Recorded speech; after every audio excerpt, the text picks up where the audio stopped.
Hi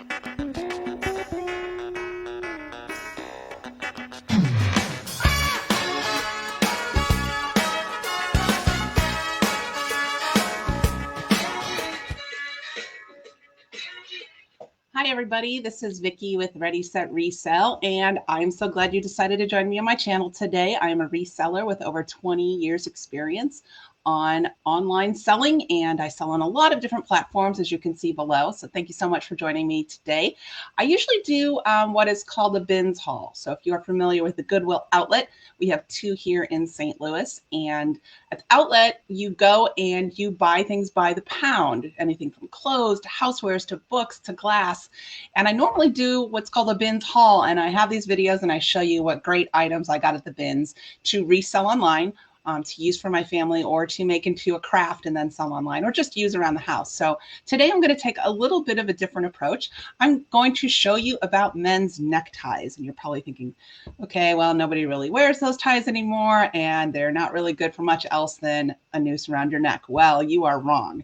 I'm going to show you some craft ideas that I do with my business, revintage.com, that uses these ties and upcycles them. One of the things that I am very passionate about when it comes to the bins is being able to save something from the landfill and give it new life. And so I'm going to show you some of the items that I make out of ties. I do these for clients, whether they have ties from one of their loved ones that has passed on. I make those items into something that they can remember their loved one by, or things that you can use every day, or gifts. You'll get to see all of those right here today. So yes, this is a men's necktie.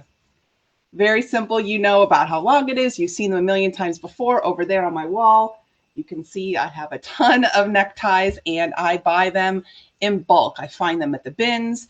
Normally, when you weigh something this light, this will probably cost me about 10 cents, maybe 15 cents at the bins. But I also buy them in bulk. I buy them 1,000 at a time to use for my business. So I'm going to go ahead and show you some things that I've made. The first thing is this headband. This is made from a vintage necktie. I just put a piece of elastic on the back. I should probably make more of these. I kind of forget that I have them.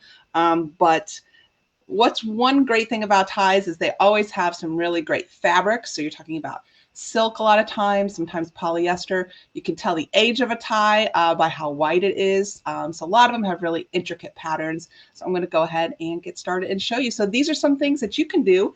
If you are passionate about crafting, go to the bins. Fill up your cart with stuff that you can cut apart and re-put together and have fun doing it. Another thing that I make actually is yarn, and I could do a whole nother episode on how I make yarn out of t-shirts, jeans, wedding dresses, all that good stuff. So here's your basic tie. One of the things I'm making right now, in addition to making memory bouquets for my clients who send me their ties to make into flower arrangements, is for Valentine's Day. So this is a mini rose bouquet. You can see here, it's the thin part of the tie. And some of these ties are actually flannel. This one here is made out of flannel, but I just really love the way they look in a bouquet. I actually glue them. I'm not going to show you how because that's my secret, to actual sticks from my backyard. And then, of course, you get your vase from the bins as well. So this is a great little item that I have on for sale on my shop. I'm going to go ahead and show you real quick what that shop looks like here. It's called, on Etsy, it's called Revintage Goods, and you can find it here, and you can see that a lot of these items that you're going to see here today are listed, and you can buy them there. In addition to a lot of craft supplies that I actually get from the bins. So take a look at that when you have a minute. You can also see it's at revintage.com if you go there. So the next item are more of these great roses. I'm just going to show you the roses because they're such a hot item right now for Valentine's Day. This one is actually a birthday one. Look at this cool birthday girl. I showed this when I did the bins haul. I made these great pink. And if you really look at the details of the ties, that's what really, I think, makes these bouquets unique, because they're just so beautiful. And this particular glass at the bottom, it actually has a recipe for a birthday girl cocktail. So again, with a little owl charm that came with it. This is such a cute item. I love finding these themed glasses, and I'm going to keep going to the bins. Although, as you know, with COVID, I'm not going as often as I would like to. This is kind of another example of finding the mug first, the vase first, and then using the vase or the mug as an inspiration to make the roses. So here are roses. These are all flannel and plaid roses made out of ties, except this one is actually made out of jeans. And so is this one over here, here, and here, and this one over here. So I'm actually upcycling jeans as well. So you could see the 3 denim jean roses mixed in with a bunch of flannel. I figured that kind of went with the Colorado theme. So I'm looking forward to, like I said, I find the theme ones really cool. And this is a great gift because the person that you send it to will have a mug that they can use afterwards. And then the flowers themselves just lift out like that and are typically tied with twine. And then, of course, for Valentine's Day, the traditional dozen red roses. I mean, if you're going to spend $40, $50, $60 on roses, why not spend the same amount on roses? And these all range in the $50 to $75 range with free shipping.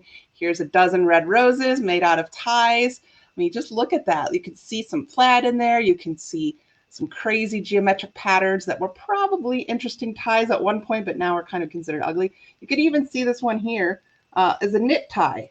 So I try to just really be creative in how I put the ties together. This is in a milk glass, a vintage milk glass base that, of course, I rescued from where else? The bins. So this is a dozen roses. You can get them at revintage.com. Then we've got things that are just really cute too. You can do, I love rainbows. And so why not make a rainbow bouquet? So here you can see red, orange, yellow, green, blue, and purple in a bouquet. Very cute, very, now you can, if you look closely, you can actually see the bottoms of these ties, which I think is also a cute feature. If you're not quite sure that that's what it is when you first get it, you will know by the time you really take a look and see. But in any case, they're still beautiful and they will last a long time. This is one that I'm working on. It's not quite completed for the fall or for the spring yet, but this again is either an Easter themed or a baby themed vase. And I started making the roses because these colors are just beautiful and they totally match the vase. And so this one is probably going to have a few more roses to go with it when it's all said and done. I have tons more roses. You can get them just individual like this. This is a cool pink silk tie, but you can see how beautiful it is and just simple. You know, it doesn't have to be a whole bouquet. But we don't just have red roses, right? I mean, there are people who like yellow roses. So here's a yellow rose bunch. There aren't a whole lot of ties that are yellow. They're a little bit harder to find. Yellow and orange seem to be harder to find than the blue and red, because those, I guess, are the dye colors. And then, of course, you know, here's another little mini rainbow one for a smaller version of the large rainbow bouquet. So those are just some, you know, roses that I've made out of ties, but as you can tell, I also made those denim roses and I'll be making some more out of those. Now this is actually not ties or denim. This one is actually a tuxedo vest. And so I sell for a lot of clients. I have a lot of these vests that I got from the client that had stains on them and I couldn't resell them. So what I did is I turned them into something new. So if you take a vest like this and cut it apart and then make these awesome looking roses. I mean, look at that. Isn't that just beautiful? And it's such a good way to reuse something that either is no longer in style, that has a flaw, that can't be used any other way. So I'm excited about using tuxedo vests, which you can also find at the bins. Now I did find a leather vest at the bins. I have not yet taken it to the cleaner, but I may be making these roses out of leather. And so just a creative way. When I'm at the bins, I get a lot of ideas just by the materials that I see. Now, having said that about the tuxedo vests, I also, now these are prototypes. I have not made a whole bunch of these, but they are available for sale. I just had some fun with it. So this is half of a tuxedo vest, right? And I thought, well, and this is actually a tie. So yeah, can you believe someone wore that as a tie? And I'm a very basic seamstress. So I thought, you know what, I could put a zipper in here. So this has got a purple zipper. So it's actually a bag that you can, it kind of goes, it's a backpack. If you have a long drumsticks or musical instrument or just some something you'd like to put in, you can wear this kind of over your shoulder and across the front. So I made a few bags like this, just having fun with it. You know, this is another one. This is actually a black vest. I had some missing buttons on it, so I just put a pin on there. Made this one also with a tie. This one actually is adjustable because when I'm taking apart the vest, I have the adjustable hardware with it. So you're not just getting the vest itself, but you're getting all the other stuff that goes with it. So I was able to take that adjustable part and make it into this. And so on here, you have a cool pink zipper that unzips and you can put your stuff in there. So another idea to remake and reuse and recycle. The other thing that I like to make with the ties are purses and bags. And so, at first I would take just the tie, and which I still do, and fold it over. It kind of makes a very thin eyeglass case, for example. And I thought, well, maybe if you add ties together, you can make a larger case. So here is a larger case with a handle that actually is detachable here. There's a little claw. And this one has an opening like this. So you could put your phone in there. Phone will fit right in there. Now these, the materials of the tie are made of silk, so they're not extremely as durable as you might like them to be. But I really love mixing and matching the patterns and the colors of the ties. Here's another one, more of a red, white, and blue. And actually this matches because this is the thick part of the tie here and the thin part of the tie over here. So another way to make these pouches. These are all for sale at revintage.com. This one's really cool. I found a really cool stone to use as a button. And you can tell with this tie, it has this kind of extra little embroidery on the tie. So, the ties themselves are interesting. Here's a pouch without a handle, but it's got this lace on it, lace detail with a snap, and revintage.com on the inside. So I make those. They're pretty easy to make, very fast, but I think adding the extra ties to the side makes it more versatile to use. And then there's purses. So I made purses. I have some prototypes of what the early ones looked like.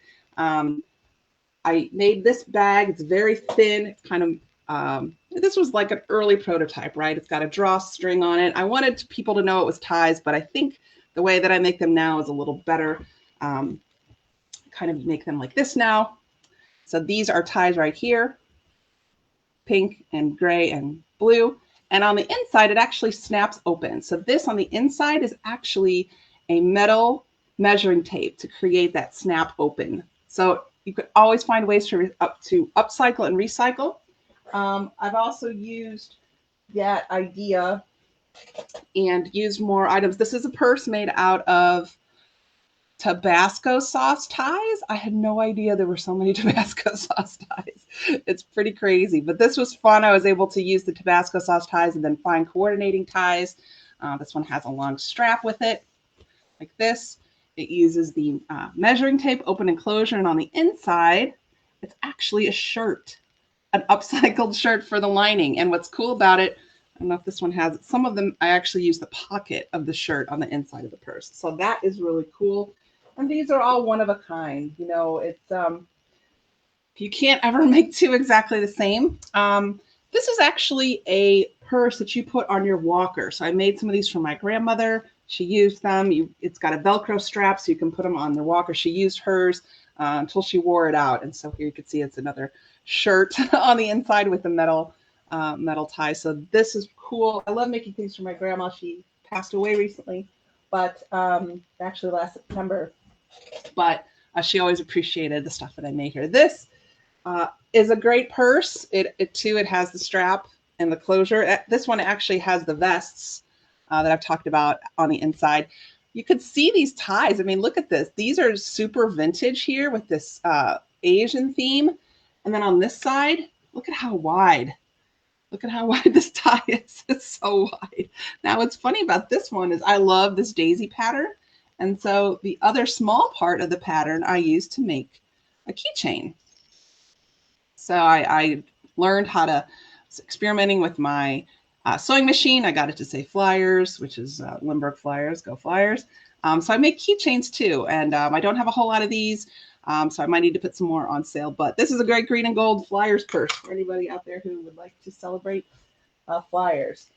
Here's another green and gold purse. This is an earlier version, but look at how wide these ties are. They're just really, really wide. I mean, this is like today's tie, and that tie is just like really wide, especially when you get to the bottom of it. And this is just, you know, these are really luxurious. It's great medium to work with. But then there's also ways you can make smaller purses. So these again, every craft that I make, I like to experiment with. These are more like a clutch, right? So you have the open closure. Here is a shirt on the inside. This is actually my dad's shirt. I recognize the fabric. A smaller version, but still you're going to see some of those same ties that I've already used in some of these other bags. This one, you can see the tie is here, and it's also over here. Same with this purple. Here and here are the same tie in the blue. So this one I was able to actually fold the ties around and use parts of the ties in the same item. This one's cool too. This one has more of a gold and black look. You can tell that these ties with these geometric patterns were so in back in the day. I was able to repeat that one. This one is also lined on the inside. And this one actually, you could still see the points of the ties on the inside of the bag. So I thought they were cute, you know, not that we're all going out to formal occasions just now, but, you know, again, someday those are all for sale. This was a early prototype of a smaller bag with a different kind of latch on it. So this one actually has 2 ties for handles, more of a shopping kind of a bag. And then there are the scarves. Now you can see behind me, right here and here, that I also take them apart, take the ties apart and make scarves out of them. This is 4 different ties. So this is mostly silk, some polyester, but I love the colors. I love putting these colors together. You can see that a lot of work went into these to actually making the ties themselves. So you want to respect the materials. You know, I just wanted to find a way to use these materials again. This one's beautiful too. It's got some darker colors, some paisley, some kind of a wine red burgundy color. And I liked them because this is as long as the tie is. There are ways I can add a little bit more on there to make them a little bit longer. And then this one, you can have fun with the pattern. So a lot of times ties don't just have stripes and polka dots. They have, well, for example, some kind of binary number system on them. So this one's got like a high-tech gadget with zeros and ones and microchips. I have made ties with Disney characters before, or made scarves out of ties with Disney characters. We have a bunch of different Christmas type items that I've shown. And I also want to show you some of the things that I didn't hand out today, but I will show you real quick on here. So you can also, or at least I can make ties into, let's see if I can find you can look in upcycle neckties. So you'll see here, you know, some of the things that I've made. I'm going to go ahead and put you in.